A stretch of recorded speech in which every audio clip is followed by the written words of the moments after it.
Welcome to Talk is Sheep, the official podcast of the Wild Sheep Society of British Columbia. Brought to you by our title sponsor, Mountain Tough Fitness Lab. Come along with us as we take conversations that matter to you into the high alpine. We have partnered with Mountain Tough Fitness Lab to help get you in shape and mentally stronger. Whether you're a veteran hunter or just starting out, the Mountain Tough app will take you to the next level. We personally train using the Mountain Tough programs, and we believe in it so much that we want to give you 6 weeks for free using code SHEEPBC. That's SHEEPBC. Check out Mountain Tough Fitness Lab. You won't be disappointed. This episode is sponsored by our conservation partner, Stone Glacier. Thank you, Sitka Gear and Stone Glacier, for investing in healthy wildlife and sustainable ecosystems. Well, good afternoon to all our listeners of Talk is Sheep. This is a really cool podcast. I'm really excited about it. I'm absolutely honored to welcome Alicia Woods to the podcast. And Alicia's our lead gal on our Northern Burn projects. And you've done a lot of work for the Society and so many other conservation entities and non-conservation entities over the years. But welcome to the podcast, Alicia. How are you doing? Thanks. I'm good. Thanks. It's a nice sunny day here, nice fall. So it's good. Thanks for having me. This is my first podcast. So excited. Yeah, very cool. So you say it's a sunny day there. So what part of the world are you coming to us from today? I live in Charlie Lake, northeastern BC. So it's a community just outside Fort St. John. I was raised here. My family moved here when I was 6, and so I've been here for decades.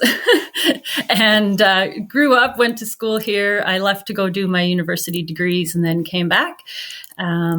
Now I have 2 little kids and a family and working here, and it's one of the best regions to work in. So that's where I am now, coming to you live from my family room. Awesome. Well, we're really grateful for all the work you do for the Society, and we've been working with you for a number of years. I guess maybe before we kind of get into the nuts and bolts, talk a little bit about your role in the wildlife component of BC. Talk a little bit about your business, Ridgeline Wildlife, and what's involved there, just so people have an understanding of what you do before we kind of get into the weeds. Sure, sounds good. So I'm a wildlife biologist. I did my schooling at UNBC. I did both my bachelor's degree and my master's degree, and actually just found out I'm going to be going back to do my PhD degree at UNBC also on this project that we're going to be talking about. So that's exciting.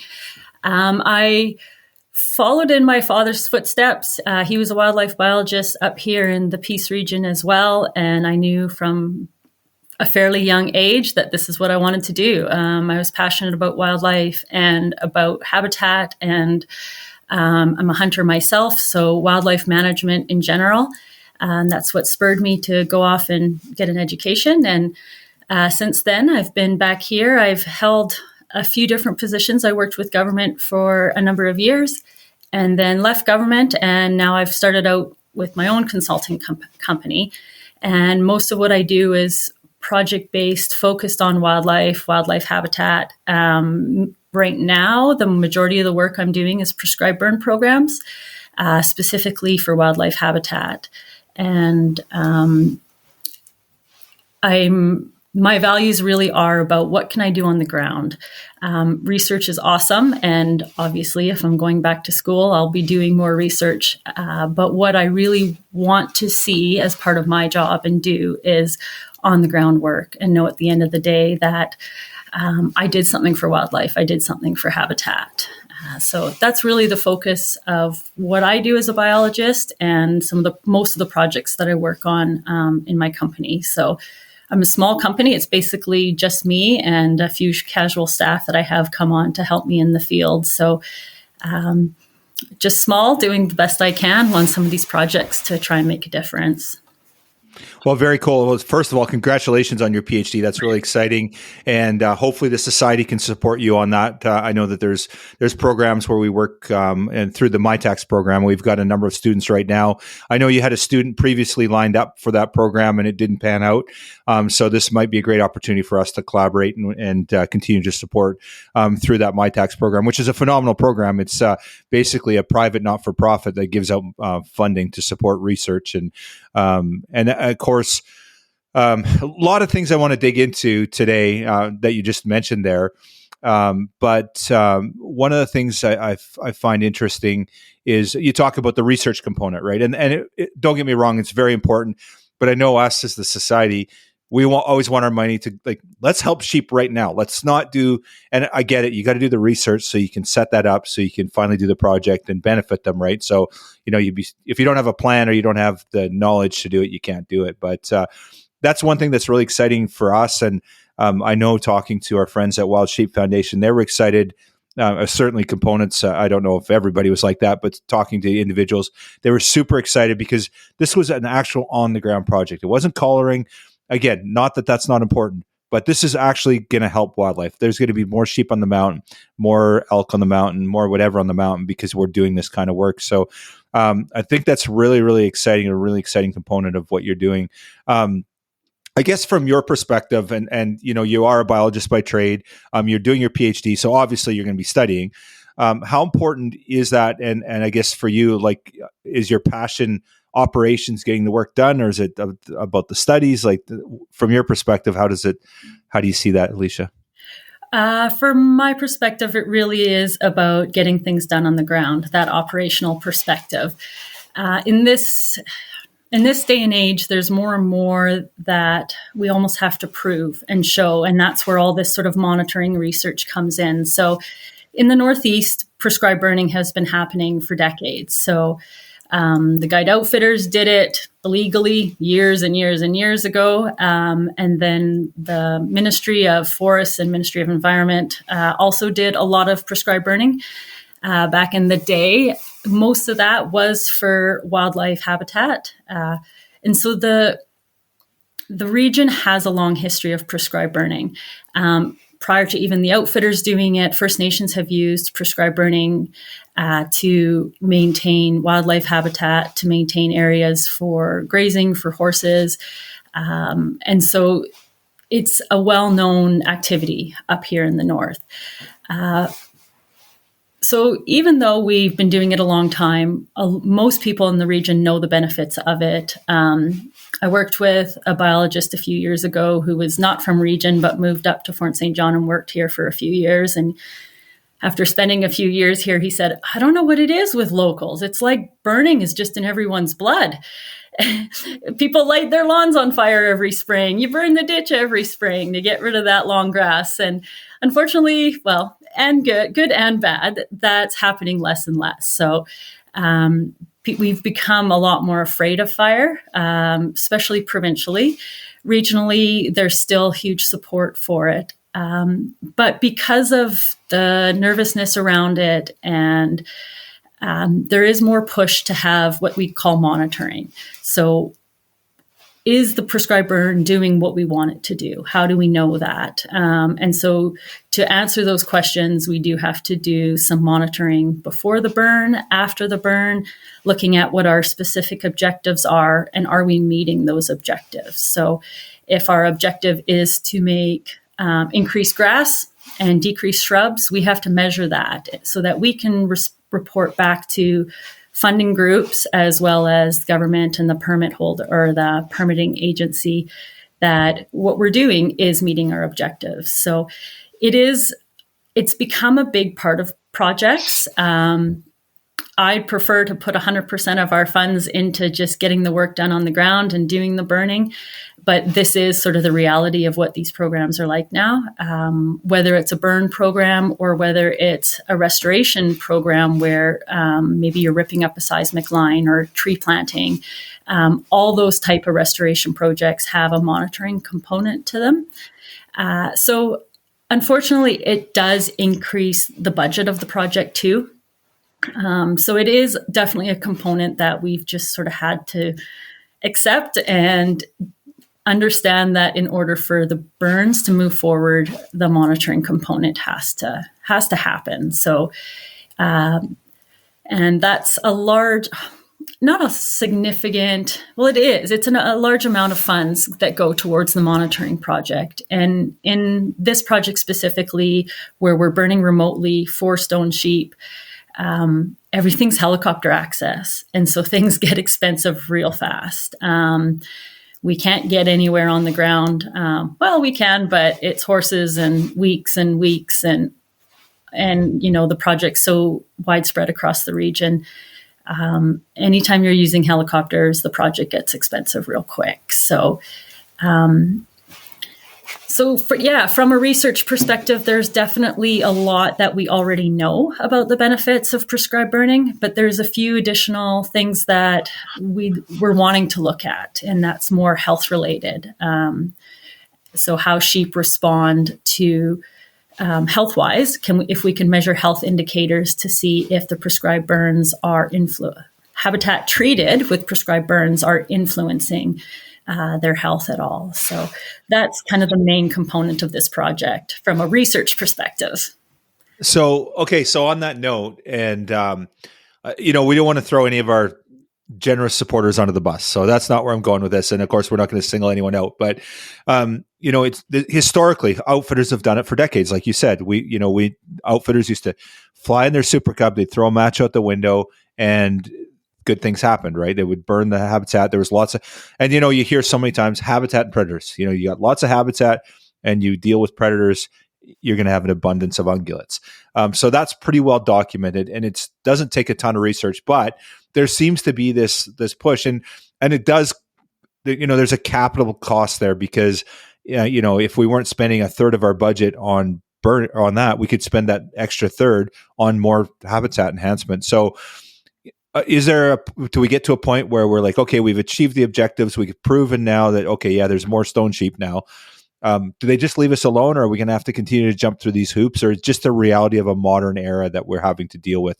Because to be honest, it's something that I find a bit frustrating that you're like, yeah, we've got a $700,000 budget, but a third of that, or whatever the number, I don't even know the number, but a significant portion is going to sort of these caveats. And then, so it's a bit of a source of tension at times for me personally, and I think other people, they're just like, just burn. We know it helps. It's good. So yeah, I think it's a combination of those. So there's been a lot of research done, especially in the Northeast. Krista Sittler did some work as part of her master's where she looked at the response of vegetation to fire. So she showed that vegetation quality was greater post-fire.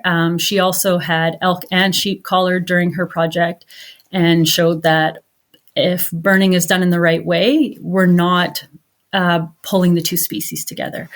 And that there's more going on with sheep and elk, that by burning for sheep, we're not burning for elk. As long as we burn for sheep in the right spot, which is sheep habitat, we're not drawing in elk to that habitat. So that was some really important work that she did. There's been other work done as well. Andrew Walker did work on sheep up in this part of the world. And we've, over the years that I've been running burn programs up here, I've been monitoring vegetation in that as well. What we've tried to push back on, where we're being requested to do to do monitoring, is say, look, Krista's done this work, for example. We already know that grass that comes back post-burn is more nutritional. It's more digestible. We know this. We know that the biomass of vegetation post-burn is greater than it was pre-burn.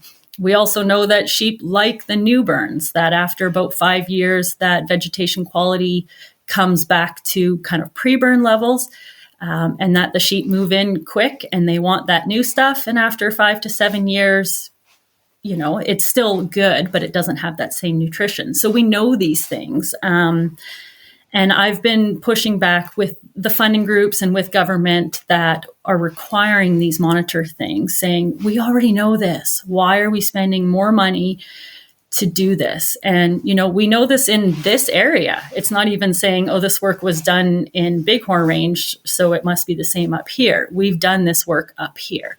So we have been pushing back on that. Another component that we've had some push on is the influence of prescribed fire on soils. So we've all seen over the past 5-6 years, the wildfires that have been happening across the province. And what we see on the news is these big black scorched areas. And that most recent slide that blocked the Chilcotin River, that was largely because the ground was unstable due to a huge forest fire that went through.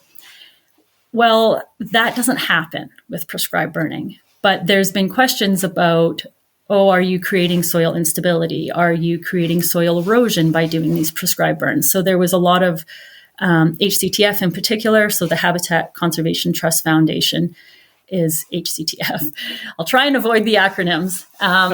They really wanted us to look at the impacts of the prescribed burn on soils. And we pushed back on that and said, look, this is a wildlife program. If you want to look at the effects of prescribed burn on soils, then start up another research program and look at that. Also, there's a plethora of information and literature and research that's been done on the impacts of prescribed burn on soil, which we've shown, and even what we see when we're doing the burns, the First Nations have said the same thing. When we do them in the spring, there is no soil impacts whatsoever. So I can get down that rabbit hole, but I guess going back to the monitoring, in that we have pushed back on, we don't need to waste our money monitoring soils and digging soil pits and sending out samples. Let's focus on what we don't know. And so I think it is a new reality of it. This project, the monitoring component is a little bit larger because it's being wrapped into this research project. And we're specifically looking at sheep health, also sheep use of these sites. So we do have cameras set up across the study area looking at sheep use in and out of the burns, in and out of areas where there isn't burns. We're also doing some vegetation work, but trying to keep that as minimal as possible. And basically just doing what we can to satisfy the permitting agencies and like the HCTF that require this sort of monitoring. So it is expensive, and I definitely realize that a large part of our budget does go to monitoring. I think that moving forward, now that we're getting burns done, we're doing some post-treatment monitoring. We've done all our pre-treatment monitoring. So in theory, things should wind down, and that we won't have to be doing this intensive of monitoring in perpetuity. That's the hope. Yeah. Now, I had a question for you. We talked about the soil erosion, and you talked about the Chilcotin issue. So is that, and this is a rabbit hole thing, and I won't go to, but is that because, like in the Chilcotin situation, they have these high intensity fires, they're large stand timbers, and it's such a high intensity fire? Because I know the work that you do, it's very low intensity, right? You have these small fires, you do small areas. It's not, big stands of trees. It's kind of lower shrubs and that sort of stuff. So is it because of the intensity of the fire that it's not as much of an issue, or is there other factors? It's when we do the prescribed fire. So the wildfires that we see across the province that are very destructive, those are happening when it's hot and when it's dry. So it's been happening earlier, of course, the last few years, but wildfires happen in the summer. We do all our prescribed burning in the spring, and we do it as soon as the slopes are snow-free, but yet the soils are still cool. The ground is often still frozen. And so our fires are quick, intense events, but they don't sit in and they don't burn into the soil. They don't burn into the duff. Also, like you said, we're not burning timbered areas. The areas that we are burning for sheep are reburns. So it's sheep habitat that has been burned in the past. So it's open grasslands, subalpine grasslands, mixed kind of grass shrub areas. And the burning objectives are to reduce that shrub encroachment, also tree encroachments that's coming up. So when you see these massive plumes and big black sticks, and that's not what our burns look like. And so what happens with the wildfires is you've got that really hot, intense fire in forested stands during the summer, and you've burnt all these trees, which are now dead and not drinking up that moisture in the ground.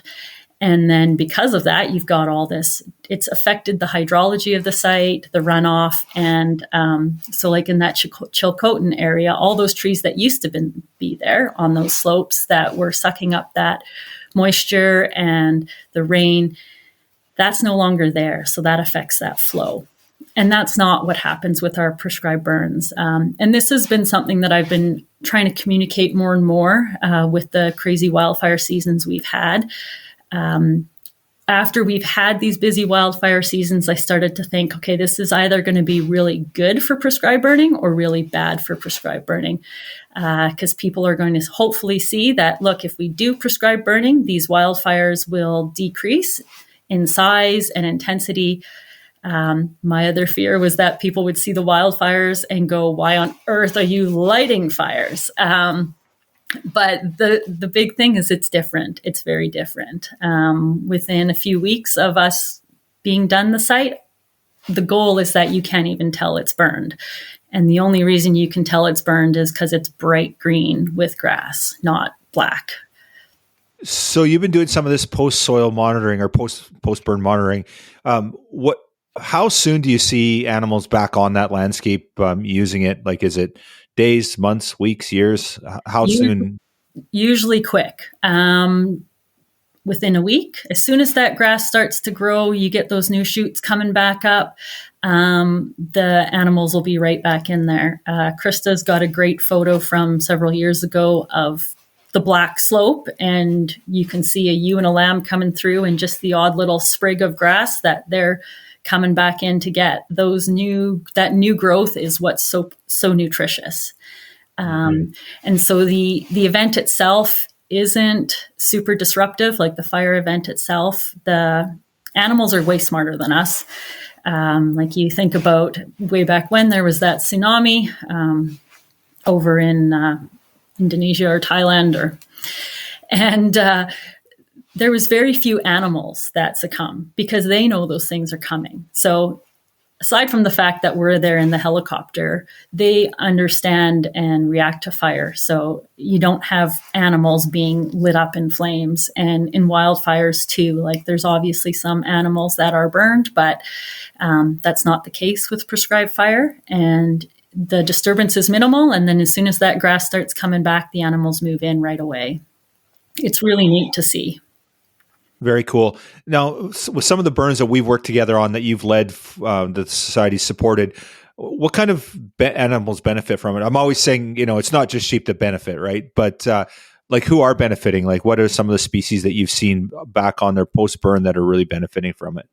Yeah, depending on the site, goats, if we've got goat populations and sheep populations in the same area, lots of different ground nesting birds, any species that rely on grasslands, those subalpine grass shrub communities, all those species rely on that. Grouse, ptarmigan, they'll come back and nest in that low, thick shrub cover or the grass cover in that. We'll also see benefits, any cavity nesting birds. If there's old snags that are left, those are great sites for cavity nesters. Also on some of my other prescribed burns, not necessarily the ones in the mountains, but ones more locally around Fort St. John. If there's aspen, large aspen tend to be fire resistant or have a higher tolerance to fire, where the fire may burn up into the aspen and it creates cavities that can be useful for fisher habitat, marten habitat. So not so much necessarily in sheep habitat per se, because again, we're not burning forests, but prescribed burning has benefits to those other species that use burned habitats or open habitats. So with the sites that we're picking, it is primarily sheep because it's very targeted to that's what sheep need and that's what we're going to burn. Elk too will benefit from it when the fire goes into some of the lower elevation areas. Moose as well, if it's closer to kind of more or adjacent to riparian. We've seen moose pop in and out of the burns. That new browse that comes back, they really like that as well. So there's a number of different species, both mammals and birds, that benefit from the burns. Awesome. One thing I was curious about is one of the challenges getting burns off is difficult. It's really difficult. It's expensive. We need, somebody that knows what they're doing, like an individual like yourself that's highly experienced in this, and you've got an incredible resume on it. So first of all, you got to have the somebody to lead it, and then you need the money behind it. And what's our budget this year? Like 770,000. Is that what our 25, 26, 24, 25 budget is, I think? Somewhere around there. Yep. Yeah. So that gives you a frame of reference. It's highly expensive.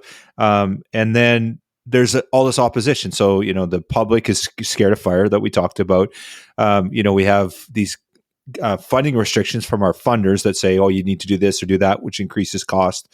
And then government, what we've seen is government was being pretty restrictive on issuing of permits. And at the end of the day, everything needs to be done with a permit these days. So government's worried about liability and risk and stuff like that.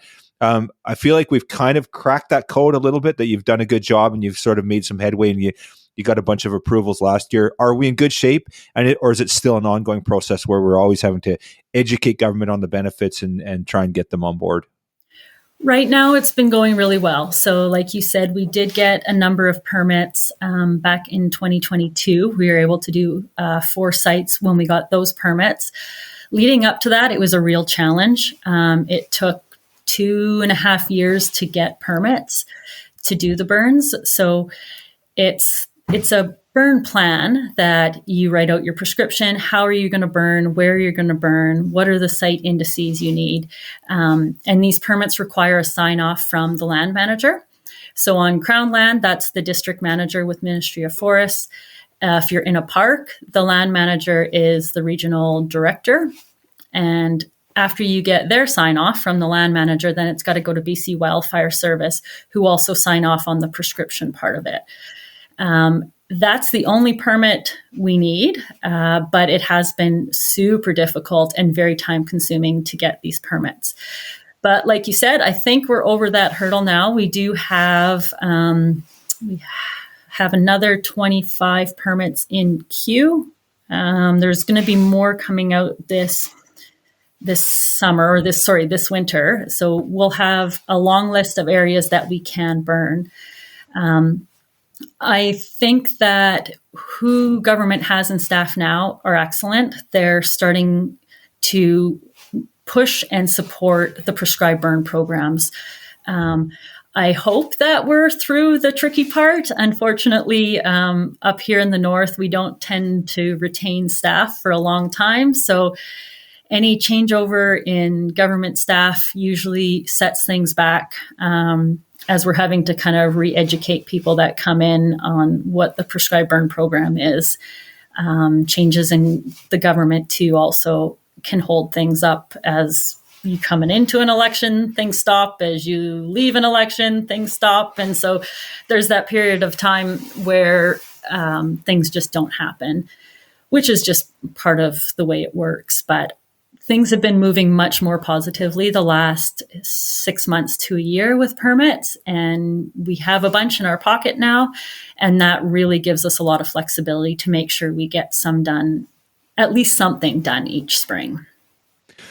Yeah. So on that note, I think for our listeners, there's having multiple sites is a benefit, because there's some areas where you're like, no, we can't burn there this year because it's too dry, or there's complications. And then there's other areas that are good. So having a sort of a cross section. So this year, I know that you were concerned because it was a fairly early spring and there were concerns and you had to be very conservative. So you were very selective and you were like, okay, we can do this, but we can't do this.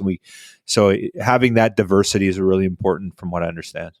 Yeah, absolutely. So the Northeast region, we hold 50% of the world's stone sheep population, and this project really is spanning across most of that. So the study areas are really spread out, which is a benefit, and we have permits for all our study areas. So everything from the Kachika and the Trench over to the Northern Rocky Mountains, all the way down into the foothills. The southern part of Stone Sheep Range, we haven't started to get into yet. There's a little bit more conflict with caribou populations in that area. So that'll be kind of further down the line that we will address. But having multiple permits over across the Northeast allows us to pick and choose each spring. So sometimes on the foothills here, it can be wet, it can be snowy, we can have a late spring, you get a big snowfall. But over in the Kachika and the Trench, where completely different weather, it could be ready to burn. And so that allows us to even, so that we're not just saying, oh, there's a ton of snow in the foothills, can't burn this year. We can go, oh, well, let's go burn in the Kachika because we do have the appropriate weather window and conditions to do that. So that's been really important, having and as many as we can so that we can always try to get something done. The burn windows are really small up here and can be really short. So also having diversity of sites allows us to go based on when the weather conditions in the weather window works. Cool. Okay, so I just want to back up to the government part of it again. And again, I don't want to throw anyone under the bus, but do you feel like the reluctance of these government permitting? I've heard different things, and not necessarily from you, maybe some from you, but it's the Ministry of Forestry. Their job is like to look after the industry. It's maybe not for prescribed burns. Then I've also heard that just a sort of a lack of knowledge of the benefits of a burn. Then the risk element, there's the fear that the government could be held liable, that the fire gets away and, loss of life or loss of property, that sort of stuff. Do you feel like, is there anything you can single out where you're like, the government is kind of concerned about this, I think, and we've kind of allayed those fears? Or is it hard to pinpoint why some of these the permitting wasn't going forward in the early days? There, in this region anyway, 4 to 5 years ago, I guess, it was really the people that were in government in this region. There definitely seemed to be some personal biases, a lack of education of what prescribed fire is in this region, how it's implemented, how we use it, the benefits, even the history of it in this region. So that was a major hurdle. Like I said earlier, we have a significant changeover in staff in the north. And since we've had some new people within the Ministry of Forests come in, we've definitely seen a shift away from those personal biases that were sort of anti-fire, anti-wildfire, anti-prescribed fire. And now we're seeing these new people come in that have open minds to it and see the benefits of it and are helping us move these things forward rather than trying to hold them up. BC Wildfire Service has always been super supportive of the prescribed burns. Their experience being on the ground, they understand what prescribed burns are. They understand how prescribed burns can benefit fuel loading, say, for example, and preventing wildfires. So really, BC Wildfire Service has been a huge supporter of us. It's been more some of the internal within Ministry of Forests. There was, all the baby boomers are leaving. So we're having all these new people that are coming into government positions that don't have the same experience with prescribed fire.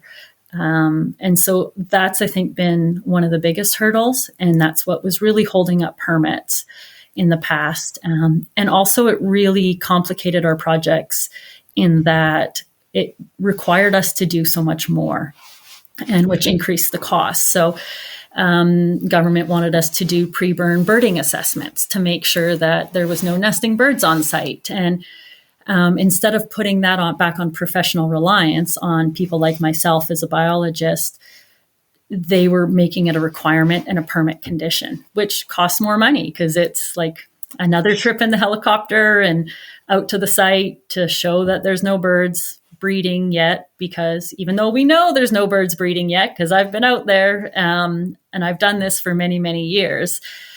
So those sorts of things definitely increased project budgets and increased the complexity of things. So, but I feel that things are moving forward now. Locally, the communities here are really pro prescribed fire. The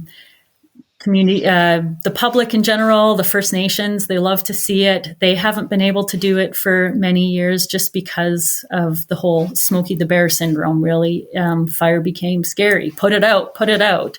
And so First Nations really didn't use fire the way they used to. But it seems to be that we're finally getting into that transition where there is more recognition of the importance of prescribed burns, not only for wildlife habitat, but for landscape management. If we can create that patchwork of different cereal stages, so grasslands and regrowth aspen in some areas, and then we still have conifer mature forests, but across a landscape rather than all this monoculture of forestry, which now one spark, one ignition, and you're burning hundreds of thousands of hectares. Where if you have that patchwork on the land base, that fire doesn't gain that same momentum.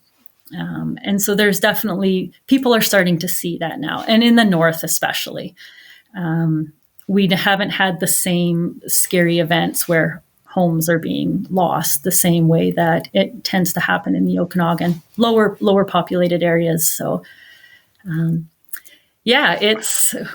getting there. Well, and I feel like there's been a bit of a transition, and I've seen it in the time I've been involved, which is not very long, but I feel like over the last 5 years has become a bit more of a public recognition of the benefits of prescribed burning, and that, creating these, these natural land breaks where there's not a lot of, fuel loading and these breaks is benefiting communities. And I think there's more of an awareness like that. Are you seeing that, or is that just me? Is it just only me that's figured that out? But I think yes, it's, up here, maybe not so much, because I don't think there was that concern before. But I know that in other parts of the province too, I think there is starting to change, that we are seeing when prescribed burning is done properly, that it can help with community fire safing and all that too. And there are a lot of communities, like I know Fort Nelson does a pretty good job of fire smarting in that. And it's a big part of the community up there for sure. But I think there's also too a component of people just don't like fire because it creates smoke and it's hard to breathe, and they don't like the smoky atmosphere. So there's just a general aversion to it in that regard too, just from a community perspective. Yeah, and that's another thing about prescribed burns. Our smoke event is 3 hours, 4 hours. The fire itself is quick. It's contained, it's quick. We burn it off, it's quick. You see a big plume of smoke, it's a holy smokes, that looks great. And then by the next morning, you may see the odd little puff of smoke within the burn area where a log is kind of smoldering away. But it's not smoke in perpetuity. It's not smoking out entire valleys. It's a very short-term thing that we see. So again, it's sort of that, this is what's different between a prescribed fire and a wildfire. And I think the public's still learning about that too. And it would be nice if we had more examples of it so that people could see what a successful prescribed burn looks like and how that can help prevent these large-scale wildfires. Mm-hmm.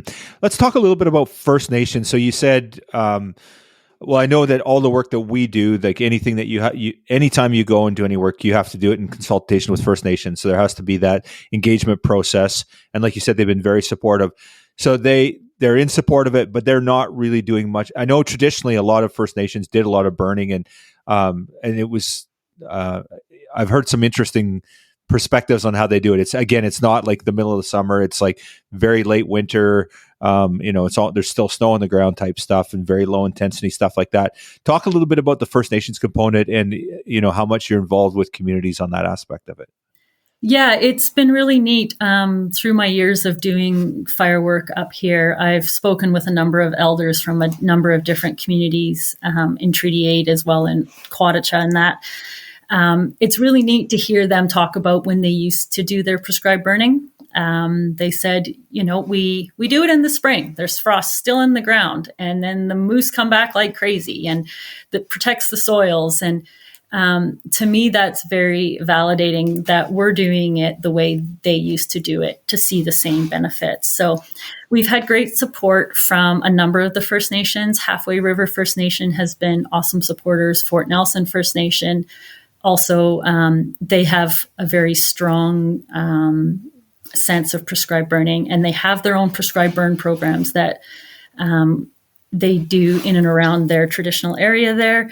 Doig River First Nation also, they're a little bit more removed kind of from the mountainous terrain, but are big supporters of prescribed burn in general. So we talk to the nations about our program. We stay in communication with them. We've had a few members out to help with some of the monitoring components. And we had a couple members out during some of our ignition back in 2022. And then we report back to them on how things went. I just recently spoke with someone from Casca, and they have a protective services crew, so that if in the event we need to have people come in to help with mop up post burn, we can hopefully use some of their crews to help with putting things out if that's required. Very cool. Let's talk a little bit about the burn itself, like operationally. So, of course, you do the prescription. You write everything up. You go to government. You get all the permitting. You do all the work. You do the pre-monitoring stuff. You do the post-monitoring stuff. But when you go to burn, what does that look like? Is that you just, first of all, I don't think a lot of people don't know what fireballs are. So let's talk about a typical, like you're like, okay, today's the day. We're burning. What does that look like? And, who's involved? What do you do? How do you get it done? Yeah. So leading up to it, I watch weather like crazy. And it is a bit tricky where we're doing, especially with the sheep program. It's remote.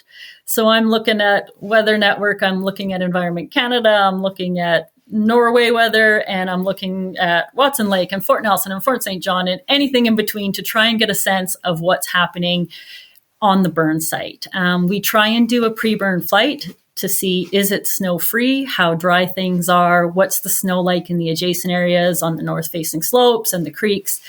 So once I've done all that and I feel like, okay, we've got a good weather window, it's going to be sunny, it's not going to be too windy, which never happens up here. So our weather window can be pretty narrow.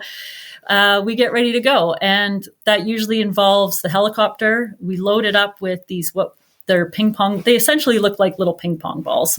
And they inside have potassium permanganate, and then we put them through a machine when we're flying, and they're injected with glycol, and that creates a chemical reaction in the little ping pong ball. And then within about 15 to 30 seconds after being injected, it combusts.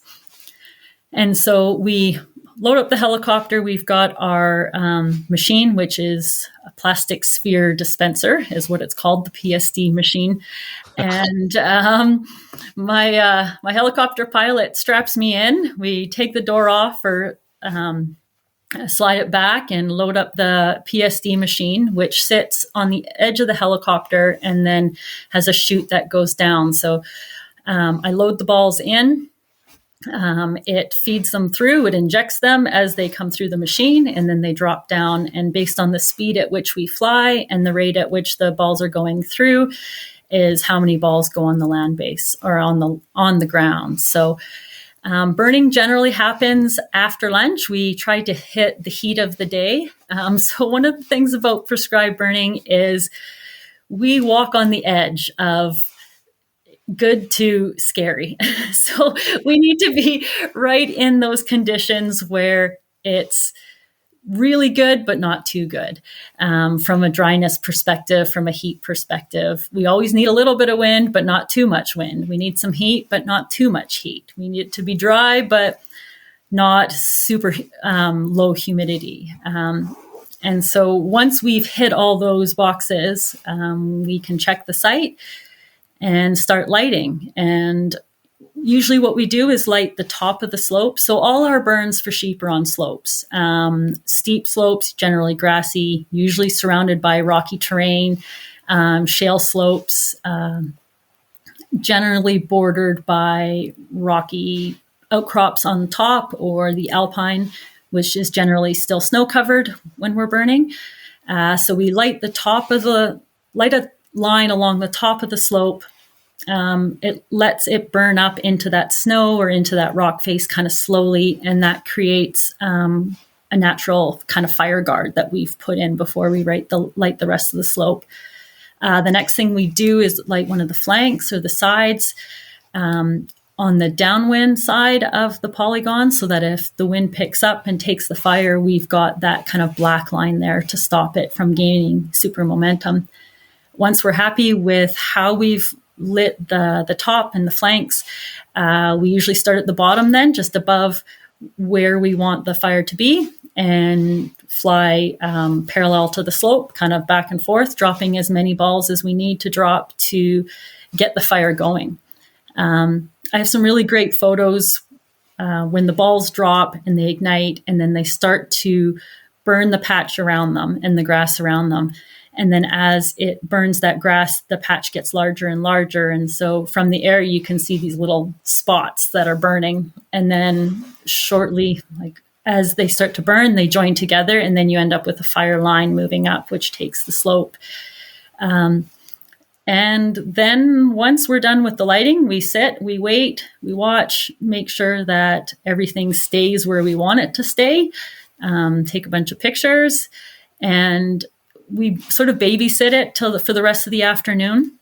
And again, it slows down pretty quick. Once you use up all that fuel and you burn it off, it sort of runs out of steam. And once we know that the major fire event's over, we can head back to camp, and then we check it again the next morning to see what happened, make sure it was still where we wanted it to be within our containment lines. And if we identified hot spots that we figured would be troublesome, maybe on the edge of the burn or a smoldering log that might hang on, and then we'll do actions like maybe put a bucket on it, a bucket of water, or have guys out there to kind of dig it up. And then after that, we monitor it every 2 to 4 days to a week, depending on the weather conditions post-burn. So if we get a big dump of snow, that's awesome. I always like snow after we burn, or rain events. And then once we can confirm that the fire is out and it's smoke-free, then we just do the post-burn like vegetation monitoring and that afterwards. So it is a relatively quick event if it goes smoothly, which is always what we try to achieve. If things are too dry, or if the wind starts to pick up to speeds that are a bit scary, we always tend to stay on the conservative side, because if we don't and you get an escape, things get even more expensive. Where we're burning is remote. There's no values per se. So Canfor there's no timber values up there. We're not operating in forest tenure area. There's no houses. There's the odd trapline cabin, which we're aware of if they are near to our burns. And so of course, we try and contain it. But if it does get away or escapes beyond the boundaries of where we want the fire to be, we have to monitor that. And then a decision has to be made whether we action it, i.e. put it out, bring crews in, or do we let it burn, let nature take its course, assess what it's going to do, how much it's going to burn outside the area. So we hope that never happens. It does. Sometimes winds can change just like that, and the temperatures can get really hot all of a sudden. If it's weather, it's unpredictable. So with regards to when you're dropping the balls, just this is the pilot coming out of me, sorry, but what elevation are you dropping them from? 500 feet or lower, or what kind of height? Yeah, probably about 500 feet above ground level. And then when you guys are dropping them, are they every couple hundred yards? Or are they like 30 feet? Or are they 1,000, like a meter or 1 kilometer? How far apart? It depends how fast we're flying. And then usually on the machine, I have different rates of speed that the balls can go through. Usually I have it go pretty quickly. So, and with the speed that the helicopter flies safely, usually 10 to 20 feet between balls, I guess. Okay. Yeah. And Very cool. Yeah. And then they join up fairly quickly too. It makes the burn more efficient, and then you get that intensity that you need. Okay, so now you've gone out. Now, is it just you in the helicopter, or is there like another crew standing by that's, or like for a containment crew or anything like that? Or is it just you out there in the helicopter and that's about it? Generally, it's just me and the pilot, and usually I have one guy on the ground just to help with, moving stuff, having the bucket ready if we need the bucket. Just sort of like a ground support crew. I like to keep it small. It keeps costs down for sure. When we're remote, we're staying in camps, it can get pricey from an accommodation perspective. The more people, the more helicopters, the more expensive it gets. So it's generally just myself and someone else. In the event that it is quite site specific though. So some of our sites are a bit riskier in that they're adjacent or on the outside of the foothills, where if the burn gets away, it can go a long ways. On those sites, I'd probably have containment crews on site, or at least close by, ready to go in the event that things do get outside the polygon and we have to action it right away. Or in those cases, have crews come in ahead of us and do some blacklining even earlier in the spring. So that those sites, which are a little bit riskier, are less risky by the time we get to burn. So yeah, generally I keep it small, less moving parts, the better. And then we can be more efficient that way for sure. Right. Now, in terms of you guys, just the operations of the burn, let's give our listeners a little bit of context on what this looks like. So, of course, there's yourself, and you own Ridgeline Wildlife Enhancement. So you own the company. You're the biologist. So let's talk about all the different moving parts. So there's you. There's government from a permitting perspective. There's the society. There's our funding partners. How does all this come together to get work done on the ground? Talk a little bit about all the different partners, and we don't need to single out the partners right now, but just kind of how a project like this comes together. Is this like Alicia going, I'm going to go do a burn, and you find all these people? Is it an conservation org? Talk about how something like this, and let's talk about specifically about this northern burn for stone sheep specifically, on how something like that all comes together. Yeah. Well, about 2017, we had some funding with the North Peace Rod and Gun Club. We identified doing some, in conjunction with the outfitter in the Tashodi area, to do some prescribed burns. And Wild Sheep Society of BC partnered on that from a funding perspective. And it was successful. It was the first time we were able to get wildlife habitat burns done by a non-government person. So that was a big deal. And then since then, the Wild Sheep Society came up with we want to do a program specific for sheep habitat.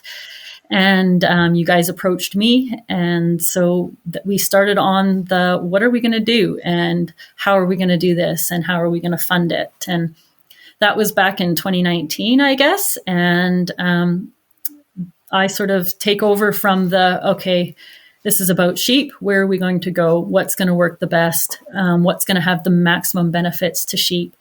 And that's where I start identifying sites, and then looking at kind of a value analysis as what's going to be the biggest bang for our buck, what's going to have the most impact to sheep. And then that's when the permitting starts, and working with government to get the permitting through. While we are working on that, we're starting to do the monitoring components, the pre-treatment stuff. Meanwhile, we're always doing the fundraising to keep that going. And then get into the operation part of it. And then there's kind of the post-burn monitoring that we do. And right now, it sort of seems to run on kind of a 2 to 3 year cycle.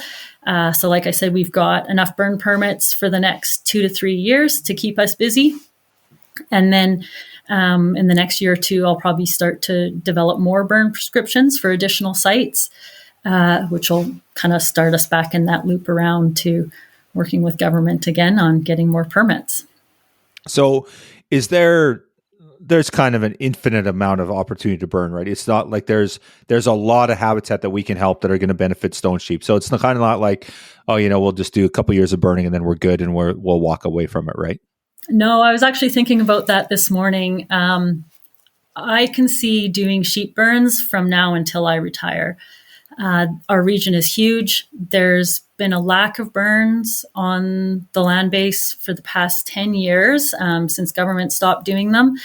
And some of these sites, especially sheep habitat, haven't been burned in 30 to 40 years. And the research shows that sheep want and need that every 5 to 10 year burn. So 30 to 40 years isn't acceptable, and we need to get in there. And so by the time I burn all the sheep habitat in the region, we're going to be starting over and doing more. So yeah, I really see it as a long-term program.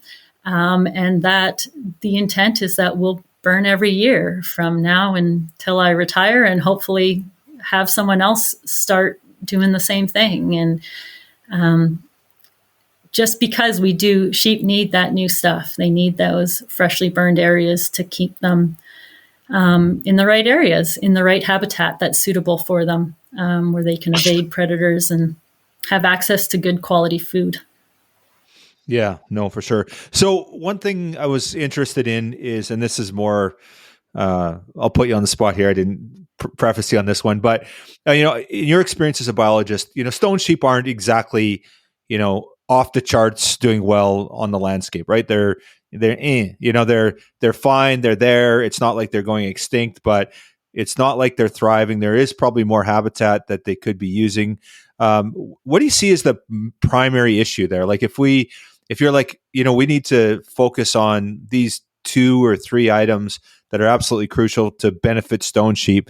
And if we did that, if we fix that, we'd see a lot more stone sheep. What would those things be? And you wave your magic wand, what would we do? Habitat enhancement and predator work, I think, would result in more sheep on the land base. So because burning hasn't been happening as much, there are areas that used to be used by sheep that are no longer being used by sheep. So you're getting that kind of range contraction. So as we start to bring back those habitats to a state where they're usable and suitable for sheep, that should allow for sheep populations to grow, and especially when you combine that with some predator control. And I'm not just talking wolves. Honestly, I feel like golden eagles are a big deal for lambs. And I'm not saying we got to start a culling program for golden eagles by any means, but we probably should. But if we really cared, we probably should, right? But we're not going to. But. Yeah, if we want to make a difference, we're going to have to be open-minded to more than we can do habitat work, and we have to do habitat work, but we have to do some sort of predator management too. And with things like grizzly bear no longer being hunted, there's wolves. We've got wolverines. We've got golden eagles, and honestly, I think I see more golden eagles on my trail cams than I do. Well, I know I see more golden eagles on cameras than I do wolves in almost all my sites across the region. Grizzly bears are probably the second. I don't know what the rate of predation by grizzly bears is on stone sheep, but we definitely see a lot of grizzly bears. They eat a lot of my cameras, unfortunately. I have a great photo I'll send you, Kyle, of a grizzly bear that took my angle iron that a camera was strapped to and bent it like this and knocked my two cameras off, bent 2 angle irons to a complete 90 degree. And luckily we found the cameras and they weren't chewed to bits. But it's a predator prey land base for sure.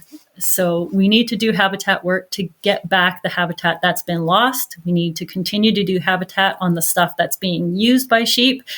And we need to address predators somehow to try and get more sheep out there and get populations expanding into habitat where they can be. Awesome. And for me, that's why this program that you're involved in, and I've had this dialogue a lot with, some of our funding partners. It's like, oh, we want to support this program, and they're all important programs. Don't get me wrong, but this is the one where we're doing habitat enhancement. This is the important work where we're creating more opportunity for more stone sheep, which is really what we want. We want abundance on the landscape, and collaring projects are great. Studies are great. And certainly if they go somewhere and we take the next steps. But man, I can't think of anything more important than this habitat work. And I think, if we could do some predator management, like you said, but there's severe limitations on that. But I think on this end of things, it's so critical. And it's great to see the work that you're doing, Alicia. It's really, really inspiring. And it's good. So it's awesome. Thanks. Yeah, there's nothing better. One of the things I always chuckle to myself about is when I'm flying around and we're dropping the balls and we're lighting the fire, and generally I'm looking down, making sure that everything in the machine's running smoothly. But then I take a moment, I look up, I can see the flames, I can see the smoke, I can see the burned area. And at the end of the day, I go, man, I just did something really great for sheep. And that's what this is all about. Great for wildlife in general. Yeah. And that's an amazing feeling. And that's what prescribed burning is we're actually doing something. And every penny that we put into it goes towards actually doing something. And I think that's why this project's so important. Yeah, awesome. Alicia, we'd be absolutely remiss if we didn't sort of talk about who makes this happen. So obviously, you're our lead biologist on this, and I want to recognize on the society's end, Chris Barker is our project's chair. He's always advocating for this, and Josh Hamilton has done so much work on our end in the north.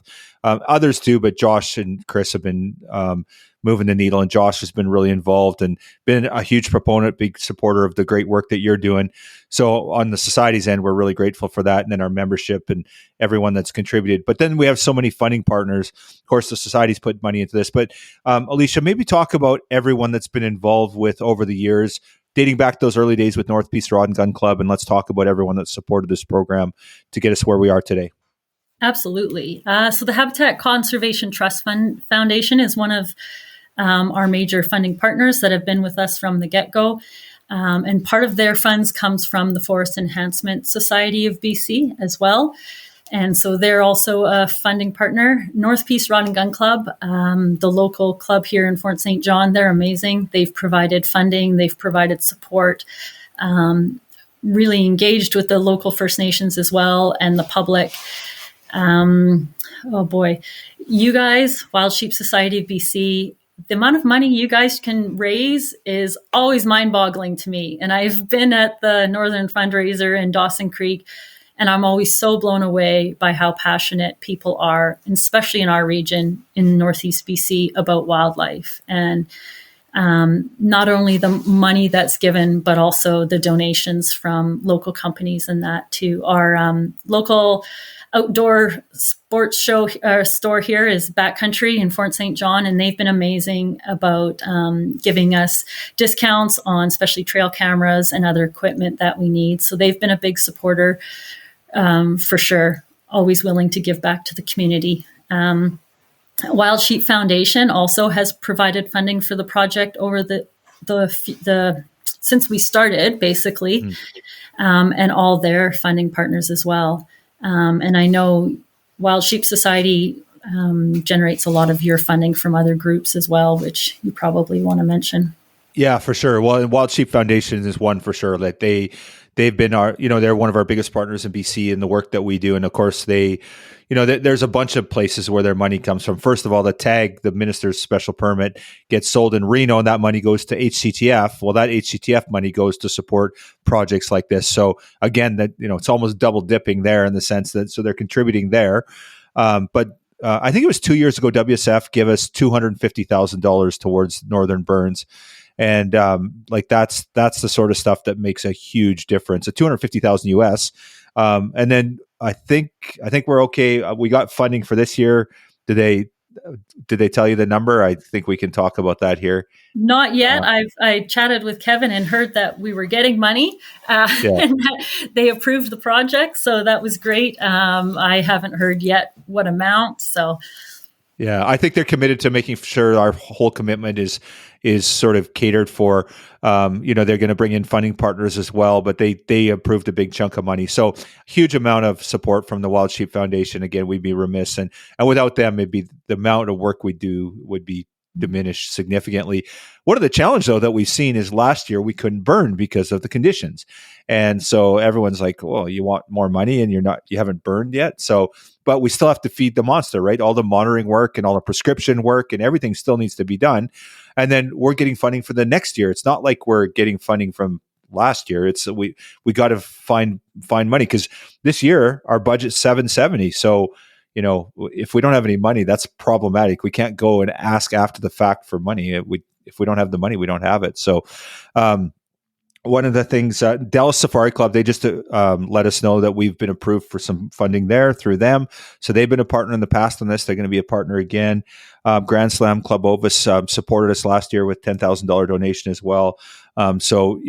Phenomenal support just all across the landscape. And it's interesting, a lot of these organizations like Wild Sheep Foundation's based in Bozeman, Montana. GSCO is an American-based not-for-profit. So, a lot of support. And I think a lot of people come to BC. They enjoy the splendor here. They come stone sheep hunting, and it's a resource that they love and they want to take part of. So they want to do their part to support it, which is really cool.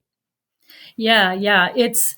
It is a tricky thing because so much of what we're able to do is weather dependent. So now that we've got the permits, that's awesome. Now it's just waiting for Mother Nature to cooperate with us. And unfortunately, in 2023, we weren't able to get any burns done, which was terrible timing because that was the year that Wild Sheep Foundation said, here's a big chunk of money. And I went, that's great, thanks. Nothing really happened. But this year we were able to change that. We had a super successful spring. I wasn't sure if we'd get burns done this spring because things were pretty dry, considering we had a mild winter. We didn't have a ton of snow. So we were able to burn 600 hectares this spring, which was awesome. And the site we burned hadn't been done in 30 years, 35 years. So that'll have a big impact for sheep this coming winter for sure. And probably already is. So yeah, the money that comes, we spend it. We will. Give me a year if things go sideways with Mother Nature, but she can't mess with us every spring. Eventually something will line up and we'll get some stuff done. Yeah, absolutely. And, and then that was the challenge. We did have some money sitting on the books there still that, WSF's like, well, you got to spend the money if you're going to end. So we were lucky this year to get those burns off, which was great that we were able to spend that residual $250,000 from WSF from the year before. And then this year we'll be giving it another go. So yeah, really exciting. And, anything else we need to talk about on the burn front, Alicia? I know I've taken an hour of your day today, more than an hour of your day today. So it's just always so cool to talk to you about this stuff. Anything else we need to let our listeners know about burns? Anything they can do to help us or anything that we should be letting them know? Any support we get is always awesome. Right now, government seems to be moving in the positive direction towards prescribed burning. But if in doubt, write your local representative, get out there, talk to people. Even things like this podcast is great. The more people that hear about what prescribed burning is, how it's different and much better than wildfire and the benefits of it and what we can do for wildlife, just sort of spreading the word. I know sheep hunters in general know the benefits of it, but if we can get to an audience beyond that, that's great. Just build up support for it and try and just get more done on the land base. So really appreciate what you guys do at Wild Sheep Society BC and the Wild Sheep Foundation, promoting this sort of work. And otherwise, nothing would be happening if it wasn't, nothing would be happening on the ground if it wasn't for the work that you guys do. I think that's a scary part. Like if you think about that, like there'd be nothing done for, we'd be relying on wildfire, and which we know is not the best thing. So it's kind of scary thinking that, if we weren't doing this kind of work, it wouldn't be getting done. It's really scary, actually. It's very scary. And, I do prescribed burn programs in and around the piece here for sharp-tailed grouse is one of the burn programs I run, and just watching natural succession take over. So areas that were once natural grasslands are becoming these jungles of aspen.